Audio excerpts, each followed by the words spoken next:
ISPL season 2 ছটা টিমের 34টি match, ইতিমধ্যে 13টি ম্যাচ হয়ে গেছে। এই 13টি ম্যাচের মধ্যে কে কোন জায়গায় আছে, আজকে তার সেই পয়েন্ট টেবিল কার কোনখানে কোন জায়গায় আছে সেটা দেখাবো। প্রথমে লাস্ট থেকেই বলি, কেভিএন বেঙ্গালুরু স্ট্রাইকার 4 ম্যাচে এখনও খাতা খুলতে পারেনি, 4 ম্যাচে 4ই লস।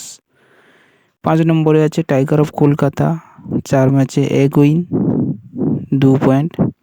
সে দুর্ধর্ষ জয় ফারদিন কাজী লাস্ট বলে 6 চেন্নাইয়ের বিরুদ্ধে 6 মেরে ম্যাচটা জিতিয়েছে ফারদিন কাজী। 4 নম্বরে আছে শ্রীনগর কেবির, 4 ম্যাচে 2 উইন 2 হার, পয়েন্ট 4।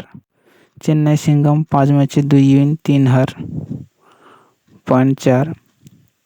ফেলকন রাইজিং হায়দ্রাবাদ 4 ম্যাচে 3 উইন 6 পয়েন্ট। মাঝি মুম্বাই টপ 5 ম্যাচে 5 উইন 10 পয়েন্ট। এখনও পর্যন্ত মাঝি মুম্বাই একটি ম্যাচ হারেনি, তারা 5 ম্যাচে 5টি ম্যাচ জয়লাভ করেছে। এইমাত্র 1 নম্বর র্যাঙ্কিংয়েই আছে মাঝি মুম্বাই, 5 ম্যাচে 5 উইন, নেট রান পয়েন্ট 2.272। 6টি টিমের খেলা, 6টি মিনিমাম 12 পয়েন্ট হলে তারা সেমিফাইনালে যাবে। ইতিমধ্যে মাঝি মুম্বাই 5টি ম্যাচ খেলে নিয়েছে, আর বাকি 5টি ম্যাচ।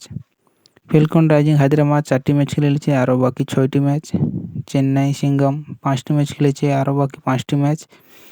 শ্রীনগর কেবির 4টি ম্যাচ খেলেছে, আরও বাকি 6টি ম্যাচ। কলকাতা টাইগার 4টি ম্যাচ খেলেছে, আরও বাকি 6টি ম্যাচ। ব্যাঙ্গালোর স্ট্রাইকার 4টি ম্যাচ খেলেছে, আরও বাকি 6টি ম্যাচ।